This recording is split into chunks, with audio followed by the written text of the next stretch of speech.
You're listening to School Counseling Simplified, a podcast with easy-to-implement strategies for busy school counselors. Here's your host, Rachel Davis from Bright Futures Counseling. Let's play a little game of Would You Rather, School Counselor Edition. Okay, would you rather spend your weekend planning a group or spend your afternoon sitting in irrelevant PD? Yikes. Or would you rather be the only counselor with no one to collaborate with, or to spend hours searching online for engaging activities? All of these options are pretty bad, right? But unfortunately, they're all too real. But what if I told you I had a solution for you? What if I told you I had access to hundreds of school counseling lessons, groups, and activities, counselor-specific trainings on the topics you need most, and a community of like-minded school counselors to support you? You would say, yes, please. Well, that is what Impact is all about. Impact is my monthly membership for school counselors, and it helps you with all of these things.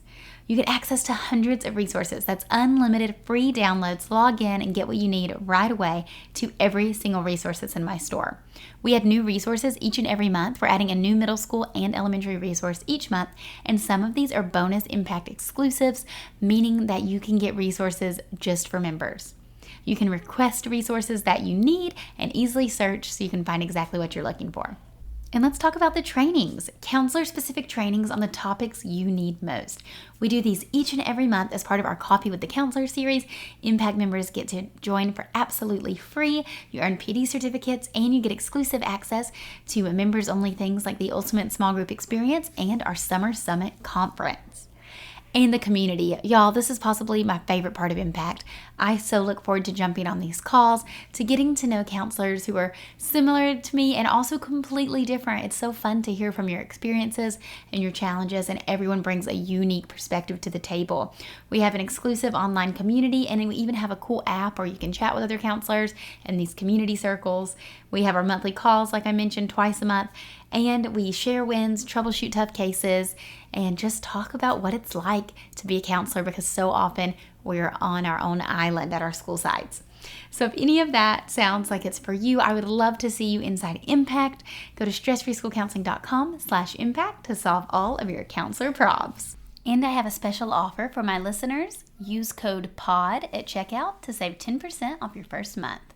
Okay, let's go to today's episode. Hey there, thanks for listening to another episode of School Counseling Simplified. So as you know, these last couple months we've been talking all about anxiety.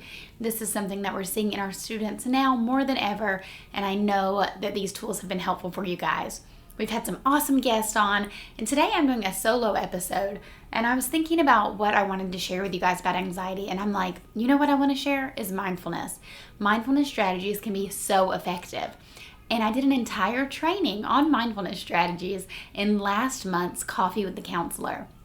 So remember, Coffee with the Counselor is my monthly training series for school counselors.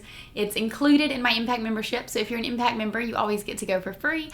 But if you're not, you can always join us. But I wanted to kind of give you guys a taste of the coffee just so you could see like what these trainings are all about. So I'm not going to share the whole thing because it is exclusive for people who, paid to attend. But I did want to share a portion of that training on mindfulness with you guys because I think it's so relevant in terms of a strategy we can use to combat anxiety. And it will also give you a little sneak peek into what we're doing on these Coffee with the Counselor trainings in case you want to join us for the next one. So in this episode, I will be airing a portion of last month's training, which is all about Mindfulness Matters, a neuroscience-based approach to school counseling. And if you would like to join our next Coffee with the Counselor, April's topic is How to Teach When You're Not a Teacher, a Classroom Lesson Survival Guide. Every training includes a resource and a PD certificate. If you're interested in signing up for that one, go to stressfreeschoolcounseling.com/coffee. And for now, let's check out a little bit of last month's training on mindfulness. So let's talk about the benefits of mindfulness. Because like I said, you're probably all, oh, mindfulness is great, but like, what are the actual benefits? So I have some studies here and I've attached QR codes on the next slide so you can scan them to check these out yourself.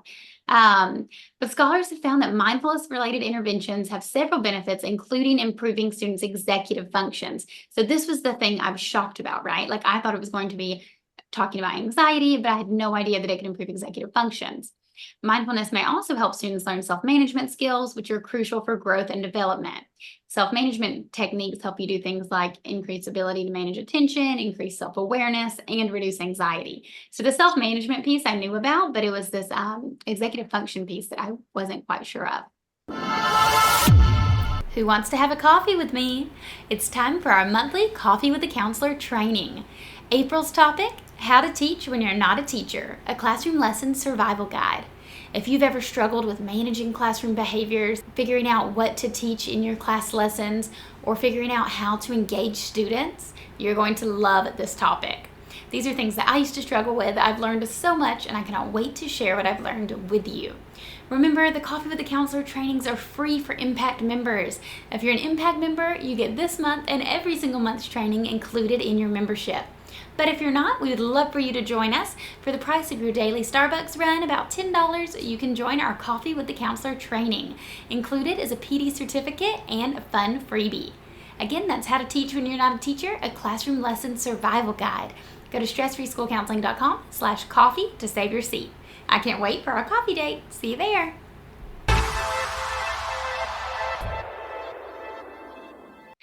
I love to talk about the brain and the neuroscience behind it. So let's talk about what is happening in the brain. What does this mean?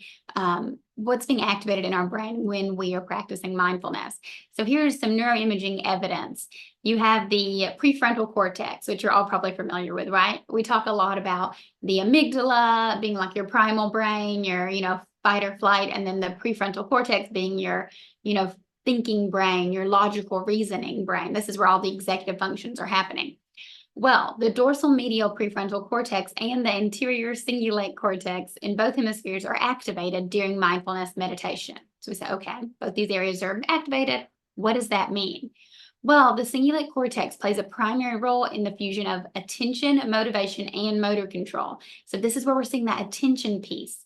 This is showing us that mindfulness can actually affect the psychological and neural processes that improve attention and body awareness while engaging in cognitive control processes. So what this means is basically the prefrontal cortex and the cingulate cortex, these areas of our brain that need to be activated so we can learn new things. Mindfulness can help activate those, right? It can help improve those neural pathways. So I love this. It helps attention, executive functions, paying attention, all those things that are necessary in order to be successful academically can be helped with mindfulness. This is where I love the buy-in piece, right? We were talking about, some of you voted number 3, which is, you want your admin and teachers to get on board more, or parents. This is it, showing them, look, this is literally what's happening in the brain. We need our kids to activate this part of their brain in order to learn. Mindfulness helps activate that part of the brain. So there's the QR code for that one if you want to reference that article. It was about mindful emotion regulation, exploring the neurocognitive mechanisms behind mindfulness. Like I was saying, consider your stakeholders. Having the brain science to back up your interventions and showing the positive academic effects is huge for getting everyone on board. So, you might be saying, okay, I'm going to do a mindfulness group, or I want to come in your class and do a guided meditation, and you may get some pushback.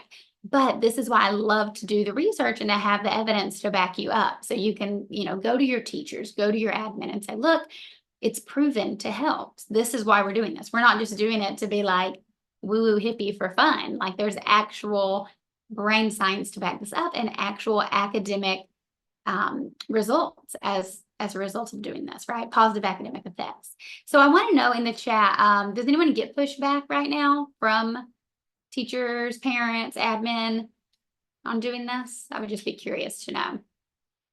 And I want to know who you're looking to get more buy-in from. Number 1 from parents, number 2 from teachers, and number 3 from admin. So this happened to me. I was at like a rural school in San Diego County, and it was like a very conservative population, and they were really off-put by mindfulness because they were thinking of it, in terms of like Buddhism meditation practices, which that is its origin. But, there's different, we were doing like school-based mindfulness exercises. There was no religious component at all, but it was still, I feel like we just like kind of creeped people out. So I would say parents were mine. Oh, good. Lori has no pushback. That's amazing. Laura said she's getting some pushback from counseling supervisors. Yes. So let's go back to that counseling group study. So what does this look like? So there was a study done. They did an 8-week mindfulness group with second and third graders, and they focused on the effect of mindful awareness practices on the children's executive functions. So they were specifically doing these mindful awareness practices and seeing, did this help executive functioning? And the results were that through the different type of mindfulness exercises, the children learn to initiate, monitor, and shift their attention. So if you think about it, while you're doing a mindfulness practice, while you're trying to come back to your breath or to ignore thoughts that are coming in, you're shifting your attention, right? That's the whole point, is catching the thought and then, watching it and saying, I'm having this thought, and then let it go on, and you come back to your breath or back to your attention. That same skill is essential for executive functioning, right? For staying on task. So when you think about it, it really does make perfect sense that these go hand in hand together. The results of this study showed that the students who had poor executive functioning improved their behavioral regulation and their overall executive control after participating in the MAPs. So what are the MAPs? What does that mean when we say mindful awareness practices? And I'm kind of talking like, the theory of everything in the beginning, but at the end of this presentation, I'm giving you like actual things you can implement tomorrow. But some of these mindful awareness practices are mindful breathing, sensory awareness, being non-judgmental, and responding instead of reacting. So most of those make, sense. You probably know what they are, but being non-judgmental, that one you may not know. Basically, it's just saying, like, if you are having a thought, you're just saying, I'm having this thought and it's leaving. I'm having this emotion. I'm experiencing this emotion, and that's okay. You're being non-judgmental. You're not putting any moral code or good or bad on anything. You're just observing. So this is what they did in each session. And then I kind of am doing a suggested activity for what you could do. So session 1, they talk about introducing mindful breathing. That's what it said they did. I don't know exactly what they did. All it said was session 1's purpose was to introduce mindful breathing. Well, something I like to do with my students, I practice these different kinds of breaths. So this would be for the elementary level, obviously, these cute little graphics, but there's a deep breathing card game. You play like a memory matching game to learn these different exercises, and then you practice using them. So there's B breaths. That's when you inhale through your nose and exhale through your lips, making a humming buzz sound like lion breaths. Inhale through your nose, exhale with your mouth open and your tongue out to make a roaring sigh. So that would be, and do it with me, feel free. You can also call that dragon breaths. A flower and a candle. Inhale through your nose like you're smelling a flower, and exhale like you're blowing out a candle. I love that one, especially with elementary. They may not know what inhale and exhale means. So, saying smell a flower, blow a candle. Belly breathing, watch your belly rise up and down as you inhale and exhale. And then they can even put a little stuffed animal on top and lay on their backs and watch that go up and down. And then star breathing, to trace each side of a star as you inhale and exhale. I was actually doing a podcast this morning with a counselor, and she was saying, instead of star breathing, she was saying finger breathing. So same thing, just to take those measured, even breaths. So like I said, in the study, they said session 1's purpose is to introduce mindful breathing. I don't know exactly what they did, but this is my companion piece suggestion for that. In session 2, it said that they did mindful listening to help students become aware of external and internal sounds. So this is when those guided meditations would come in handy. So like I said, that's the freebie that I'm including as part of this training. And these are some posters that are included in addition to the scripts. There's some debriefing questions, and then there's like a poster to talk about meditation body. So, this is that mindful listening. So listening to the script and practicing your deep breathing and being really observant of the visualization part of the script. Session 3 is all about mindful sensory to help students increase their awareness through paying attention to their body sensations, including tasting, touching, smelling, and seeing. So here's an example of some 5, 4, 3, 2, 1 grounding. So, this is a way to increase your sensory. So 5 things you can see, 4 things you can touch, 3 things you can hear, 2 things you can smell, and 1 thing you can taste. So asking students to do that exercise. That's a great mindful grounding exercise. Now, it's kind of tricky. I'm trying to do it right now. Let's see, 5 things I can see. I see a picture frame, a computer, a hair tie, a phone, and a palm tree on my window. So you kind of have to really be in the moment. Like, what do I actually see? Especially when you get to things like smell and taste, because I'm not smelling anything specific right now. I'm not, don't have a candle lit. I'm not in the kitchen or anything, but you have to be really mindful and think, what do I smell? Maybe it's some perfume, or maybe it's the last thing you ate, something like that. For session 4, they were engaging students in mindful practice with movements, which can help the students apply mindfulness in their daily lives. So for movement, I love to do like some yoga or stretching. So crescent lunge, lunging your right leg forward and feel the stretch, and switch legs. So doing a sequence of this yoga. Now, again, if your school's kind of hesitant to use the term yoga, you can always do stretching. Session 5, helping students learn that everyone has different thoughts and feelings. So this emotional recognition piece is just huge. So here's just an example of something you could do in your group, to determine how someone's feeling and why, and when's the time you felt that way. And then session 6 was all about reviewing the mindfulness strategies that they learned in the group. So in this case, I have these different mindfulness posters that talk about different places, how to be mindful with friends, how to be mindful at school, how to be mindful at home, how to be mindful with technology, just reviewing all of those things. Okay, guys, that was a little snippet of last month's Coffee with a Counselor training. It was much longer. I just wanted to pull out a little piece so you can kind of get a gist of what we talk about. Again, these are research-based trainings. Oftentimes we'll look at a case study. We'll talk about applicable strategies. And you can kind of hear me saying it, that I'm like, if you see this, they are visual as well. So they're not just audio. You can see me sharing my screen and showing pictures of how to use all this stuff. And like I said, you always get a freebie and a PD certificate. So in this case, they got mindfulness guided meditation scripts that they could use with their students. So I hope you'll join me for this month's Coffee with the Counselor training. The topic is How to Teach When You're Not a Teacher, a Classroom Lesson Survival Guide. It's going to be on April 24th at 6 p.m. Eastern, 3 p.m. Pacific. We will also be recording a replay, so if you're unable to make it at that time, you can definitely catch it the next day. Impact members, be on the lookout. We'll be sending you the link to join the Zoom call as well. Okay, guys, have an awesome day, and I hope to see you there. Bye. Thanks for listening to School Counseling Simplified. You can find the links from today's episode in the show notes. If you'd like to connect with Rachel, she's on Instagram and Teachers Pay Teachers at Bright Futures Counseling. Be sure to subscribe to the podcast so you don't miss any episodes of School Counseling Simplified.